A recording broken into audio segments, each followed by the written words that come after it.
안녕하세요. 미리네 라이브 상무모입니다. 네, 여러분, 어제죠. 1월 20일 레스터시티를 상대로 정말 챔피언스리그 결승전을 보는 듯한 토트넘의 무서운 저력을 볼 수 있었죠.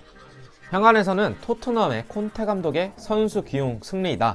베르바인과 도어티는 인생 경기를 했다라는 이야기도 나왔었습니다. 경기가 끝나겠거니 하고 중계를 끄려던 중 무려 2골을 몰아치는 토트넘의 저력을 보고 레비가 변심하는 게 아닐까라는 생각이 들기도 하더군요. 이적 시장이 이제 열흘 정도밖에 남지 않았습니다. 토트넘이 카라바오컵 준결승 1, 2차전에서 첼시에게 2경기를 모두 다 졌죠. 콘테는 토트넘의 현실을 직시해야 한다라고 했지만 겨울 이적 시장 영입이 있을지 또한 방출이 있을지에 대해서는 답을 하지 않았습니다. 근데 레비가 레스터시티 홈에서 95분, 97분 2골을 몰아치는 이 모습을 보고 콘테에게 이봐 선수 안 사도 이길 수 있잖아 라고 말을 할 수도 있겠죠. 물론 밝혀진 바는 없지만요. 정말 뜨거웠던 토트넘과 레스터의 17라운드 연기된 경기였었는데요. 지금 순위표를 보면 토트넘은 제일 많이 경기를 치룬 첼시보다 무려 4경기를 덜 치렀습니다. 그리고 토트넘이 승점 36점을 기록하며 리그 5위를 달리고 있죠. 리그 3위 첼시와의 승점 차는 8점입니다. 그리고 토트넘보다 3경기를 더 치른 웨스트햄과는 승점 1점 차, 첼시보다는 토트넘이 4경기를 덜 치렀으니 산술적으로 모두 다 이긴다는 전제하에 12점을 따낼 수 있죠.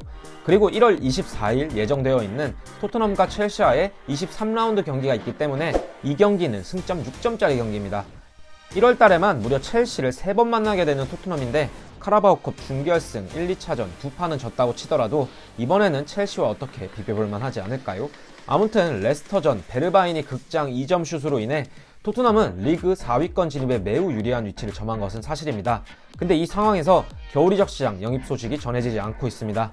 아다마와 토트넘과 협상 결렬 이야기가 나오고 있는데요. 손흥민 선수가 1월 A매치 휴식기 이후 돌아온다고 하더라도 많은 경기를 치러야 하는 토트넘의 스쿼드는 너무 부족합니다. 은돈벨레, 요리스를 비롯해 아다마, 캐시에 그리고 카를로스까지 1월 21일자 토트넘 관련 영입 그리고 이적 관련 소식을 전해드리도록 하겠습니다. 네, 짠돌이 레비 회장이 영입을 시켜주긴 하겠죠. 그리고 손업 배왕으로 떠오른 베르바인이 이번 겨울 이적 시장 아약스로 떠나게 될까요? 콘테 감독은 베르바인은 중요한 선수이고 10번의 위치나 케인의 백업 스트라이커로도 활용할 수 있다고 했죠. 베르바인의 아약스 링크설도 있었고 베르바인의 이적료가 조금 더 높게 책정되지 않을까 싶습니다. 그리고 만약 베르바인이 토트넘에서 행복하지 않다고 했었지만 인생 경기를 한 베르바인이 토트넘에 다시 마음을 잡고 콘테 감독 아래에서 더 큰 선수로 거듭날 수도 있다고 생각이 되는데요. 베르바인의 이적 관련된 소식은 추가 소식이 입수되면 공유를 드리도록 하겠습니다. 우선 오늘 첫 번째 이야기인데요. 아다마 트라오레에 대한 이야기입니다. 오늘 새벽 아다마 트라오레와 협상이 결렬되었다는 기사들이 여러 차례 보도가 되었는데요. 아직 확정은 아닙니다. 아다마 트라오레가 사우스햄튼을 상대로 드디어 리그 1호 골을 성공시켰죠. 아다마는 다들 아시겠지만 정말 드리블 능력 하나는 출중하나 골 결정력과 패싱 능력이 아쉬운 선수입니다. 토트넘의 콘테 감독은 아다마를 윙백으로 쓸 것이다 라는 이야기가 많은데요. 오늘 새벽 협상이 결렬된 이유는 바로 이적료 때문이다 라고 전해지고 있습니다. 토트넘과 울브스가 생각하는 이적료가 다르다는 것이죠. 참고로 아다마가 미들즈브로에서 울브스로 이적할 때 울브스가 지불한 이적료는 1,800만 파운드로 알려져 있습니다. 토트넘의 짠돌이 레비 회장은 1,500만 파운드로 가격을 후려치고 있는 것으로 보도되었습니다. 울브스가 원하는 이적료는 2,500만 파운드 수준입니다. 사실 협상이 결렬되었다고는 하나 콘테가 강하게 요청할 경우 2,500만 파운드를 다 주진 않더라도 적정선에서 협의가 타결될 것으로 보고 있습니다. 그리고 그 다음 캐시에인데요. 캐시에는 AC밀란과 이번 여름에 계약이 끝나게 됩니다. 콘테가 캐시에의 빅팬이며 캐시에는 이번 겨울 이적 시장뿐만 아니라 올 시즌이 시작하기 전 여름 이적 시장에서도 토트넘과 링크가 되었던 선수입니다. 다만 그때는 콘테 감독이 아니고 토트넘의 감독은 공석이었죠. 콘테 감독이 왔기 때문에 캐시에가 토트넘으로 향할 수도 있다는 소식이 전해지고 있는데 단 콘테 감독은 캐시에를 FA로 여름에 데려오는 것이 아니라 당장 이번 겨울 이적 시장에 데려와 즉시 전력감으로 사용하길 원하고 있다고 알려져 있습니다. 캐시에는 토트넘이 밀란에게 일정 금액만 지급한다면 데려올 수도 있을 것이라고 보는데 시간이 너무 없긴 합니다. 타버지를 믿도록 하겠습니다. 그 다음은 디에고 카를로스입니다. 거대 자본을 힘에 업은 뉴캐슬이 카를로스와 연결되고 있기도 했는데요. 토트넘의 하이제킹설이 돌고 있습니다. 카를로스는 발렌시아전을 마치고 세비야에 팀을 떠나고 싶다는 의사를 전달했다고 알려져 있습니다.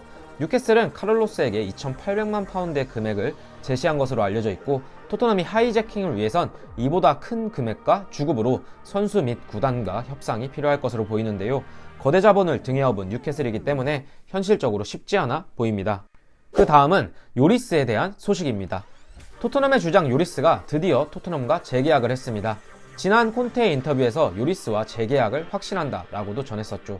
골리니가 약간은 부족한 모습을 보이고 있기 때문에 요리스와의 재계약도 한창 이슈가 되긴 했었는데, 다행히 토트넘과 재계약을 했습니다.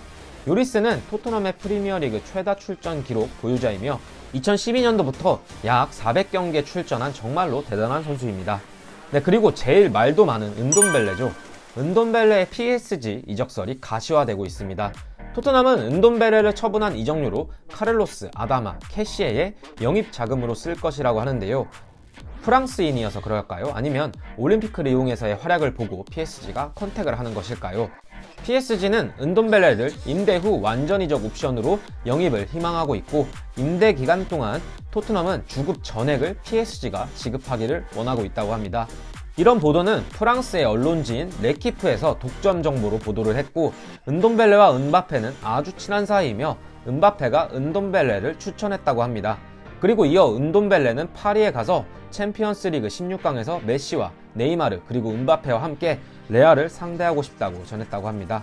프랑스인이니 PSG에서도 메리트가 있을 것이라고 생각을 하고 영입을 하는 것일까요? 은돈벨레의 언행은 참 불성실했고, 지난 토트넘의 모어캠과의 경기에서 토트넘 지고 있는 상황에서 걸어나오며 최악의 행동을 보여줬었습니다. 콘테 감독이 직접 말을 하진 않았지만 은돈벨레는 토트넘에서 이제 기회는 없을 것으로 예상되고 있는데요.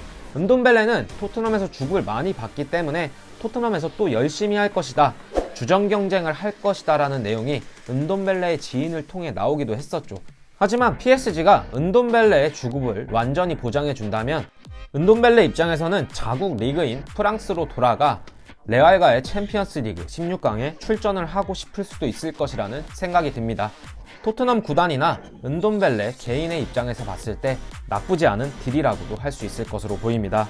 여러가지 소식이 많이 들려오고 있는데 1월이 이제 열흘밖에 남지 않았으니 참 답답한 심정인데요. 파버지가 열일하고 있을 것으로 생각을 하고 영상 마치도록 하겠습니다. 오늘 영상 끝까지 시청해주셔서 정말 감사드립니다. 오늘 저희의 영상이 괜찮으셨다면 구독과 좋아요 그리고 알람 설정 부탁드리면서 영상 마치도록 하겠습니다. 감사합니다.